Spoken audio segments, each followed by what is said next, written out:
folks, and welcome back to Four Corners of the Galley. I'm your host, PBO, and you're joining me on another edition of our Hard Knocks.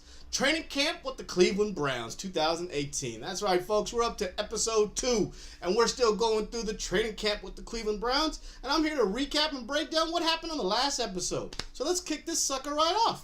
All right, folks, so we start off with their actually prized rookie from a couple of years ago, Corey Coleman. We're inside of his house, and he's showing off his elaborate freaking shoe collection. You know, it's his shoes on another level. So basically, you know, you get super rich. Trust me, I'd be the exact same way. And he's got all his shoes color coordinated room to room. I thought that was great. I loved it. I also know exactly why they did that, because it seems like some footage that they didn't use from episode 1 where they started to introduce people. But because news break, which we find out right afterwards, so we get Corey Coleman. He's showing off everything. We cut to camp. Man is getting yelled at by everybody. I mean, you got Todd Haley getting down his throat because he's not running the rights route. You got Hugh Jack to get on this because he's not doing right. And they're all constantly getting on him. And they're constantly getting on him and telling him to do better. Now, I never played no college football. I played high school and lower levels. But from my always understanding of coaching and everything of that nature is when the coach is yelling your name out and pushing you harder is because you have talent and he actually wants something from you. If he doesn't say your name, he's not expecting anything out of you. So Corey gets a little butthurt basically because of all of the pressure he's been put to it. He goes to Coach Hughes' office and is pissed because basically he sees he got dropped down in the second team. He's like, you already dropped me down in the second team? It's like, we're in like week 2 and he's already got dropped down in the second team and he's pissed. He's like, why don't you just trade me then? And bam, what happens? Breaking news. They trade Corey Coleman just like that. I'm like, what the heck? And I saw that trade come across the wire and I was like, why would they trade Corey? That makes no sense. And there you go. Here's the whole basis for what they do. So, I understand he was disgruntled. And I understand he wasn't putting enough effort into it. And he got a little butthurt about it and got dropped down to second team. And then basically demanded a trade. But the fact that you gave him this trade shows right off the back that you have no control of his team. And throughout this episode, or the way they edited it, it definitely shows that Hugh doesn't have control of this team. So what did they get for Corey Coleman? Well, they got a 7th round pick for next year. Now, let me just explain to you what a 7th round pick is. In the NFL draft, there's 7 rounds. So they got the last round. Let me just explain to you who this gentleman is. This guy was drafted 15th overall in the first round in 2016. Basically, a year or 2 years before that, Odell Beckham was drafted 13th. So this guy's 2 places behind Odell, place behind Aaron Donald, who was drafted 14th. And they trade him for a 7th round pick next year that will probably be nothing? Wow. Talk about dysfunction from the start. I don't care how disgruntled he is. You don't trade him for a 7th round pick. You're not getting anything for a first round. You basically just told everybody in the organization, you know what? We screwed up the 2016 draft. We had to let him go because we didn't know what we were doing. Because when you give away your first pick in the NFL draft, you're basically telling everybody we didn't know what we were doing. We just chose anything. That's just wow. So that's right off the back. I mean, that thing was just crazy. Then it kicks to, and of course they talk about Josh Gordon always. They always got to talk about Josh Gordon. He's like the mystical wide receiver unicorn they wish they always had at camp. But that man, he's a freak of nature when he gets into town, when he gets in, but we'll have to wait and see. So it kicks over to Ken Dorsey, who's the general manager, and he starts talking about all the available wide receivers. It looked like his assistant GM or somebody else, and he was talking about this list that wasn't even updated. He's like, Dez is not even on this list. So you know Dez's name's coming up, and that name's a hot name, and a lot of people have been talking about that. We'll get back to that later.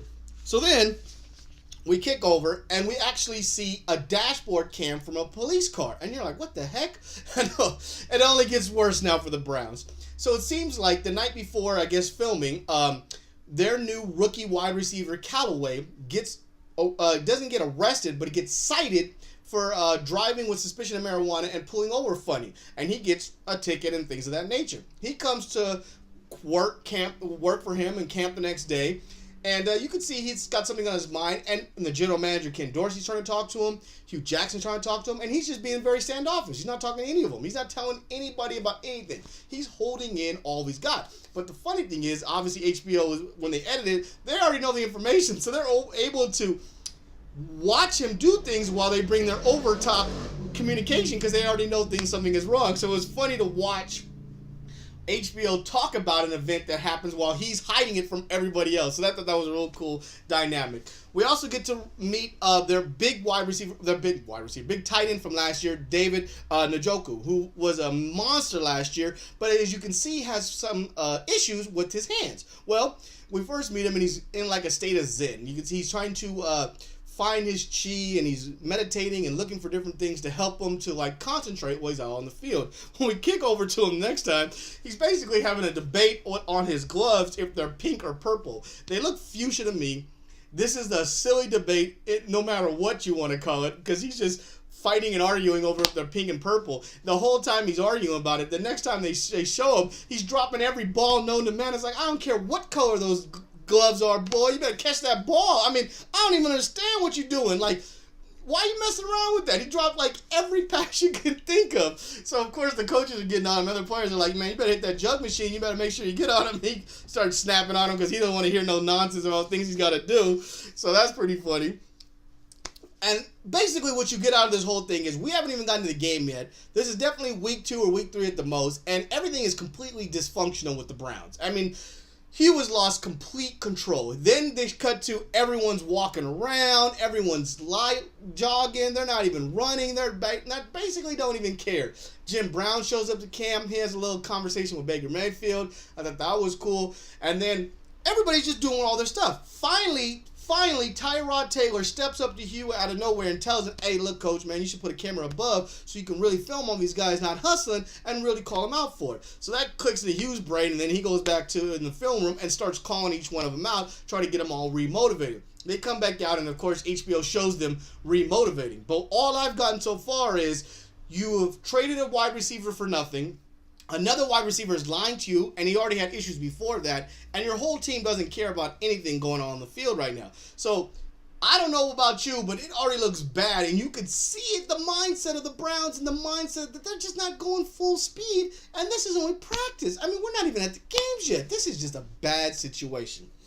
So, we then get family time. And in family time, they want to, re-engage with everybody and kind of show off a lot of stuff. So we get to meet the journeyman tight end they have, and that is Juice. They call him Juice. I can't pronounce his name. Italian, very Italian last name, but they call him Juice, and that's what I'm going to go for. His dad shows up, and they have this cool little whistle system, and him and his dad are best friends. You know, his dad's got a lot of health issues, some heart attacks and things, but it's a support system, and he's there to help his son, and strive for everything. And they tell a real heart-warming story and things that make you appreciate football and show you that there's more past just the field. And I always love those different things. So all that's great. But then news breaks, and in the official news breaks that Calloway got pulled over the night before. So he gets pulled into the meeting with the GM and the coach, and they basically get on him, and he's just a knucklehead. But you can see that they like this kid, and he's got a lot of talent, so they want to keep him around.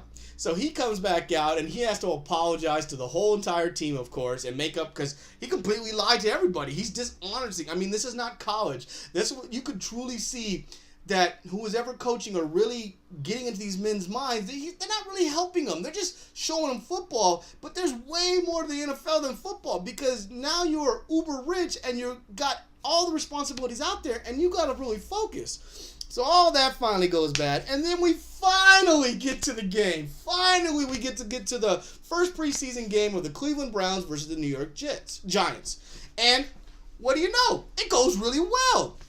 Tyrod Taylor comes out, his first drive goes 5 for 5, and then hits up with stone hands Dave Njoku for a touchdown. Beautiful pass, beautiful catch and run. This kid, if he can keep his hands going, he is a beast. He is built like Gronk, and he's got the speed, and he can really be a big old power guy out there. So that looked great. And then they bring in the rookie. So then in comes Baker, and Baker came to play. Woo! Comes out first drive. He's throwing nicely. He's scrambling when he needs to. And what does he do? He hits David Njoku again for another touchdown, his second of the day. So you can already see, fantasy-wise and real football-wise, David's going to be a beast. That tight end is going to be their safety valve. When they can't find anything else, they're going to hit that guy. But one of the things they're not showing is how amazing Javaris Landry is. Obviously, this dude is so good on this team. that he is exceptionally above everybody else, so everybody else needs to get to his standard. But it was a great game for Baker, a great game for David, and then the one that was getting the most attention was Calloway. Basically, Calloway had to play every single offensive down that they had for the entire game to teach him a lesson, to wear him out, to run him up and down that field and be like, look, man, you want to be a part of this team, then be a part of this team. If not, we're going to run you ragged. And what helps? Well, because he's on the field so much, he gets a late drive on Baker's last drive, catches a nice little ball, and then runs for 54 yards for a touchdown. Baker finishes with 2 touchdowns, looks real good. Tyrod looks great. Both Calloway and David look amazing. And then even Juice gets in there, the rookie, and he's looking real good, catching balls left and right, throwing some blocks out there. It was a real solid game. So I will say, for all the dysfunction that happened in the second week and the first week of these 2 shows, when it came to game time, they actually came to play. Now, it doesn't help that in game 1, most first teams didn't even play. So Giants probably didn't put a single person out there. We saw Odell warming up, but I don't even think Odell touched the field. That was just all for show. No big guy got out there. So week 2, when they play the Buffalo Bills, Tyrod's old team, who they traded Corey Coleman to, and they're hopefully maybe they tease a little Des Bryant that might be coming in this week. We'll see what really they got. 2 and 3 are going to be big games for Cleveland Browns because you're going to get more starters in these next 2 games than we are until we get to game 1. And man, they need a lot to clean up because they were missing tackles. They looked sloppy, lazy, lackadaisical. It looked like the classic Cleveland Browns. All right, folks, well, there is our recap breakdown of episode 2, Hard Knocks, the Cleveland Browns. Let's come on back next week and hopefully we get a little Dez to excite this show and bring it up another level. Until next week, folks. Good night, Ted.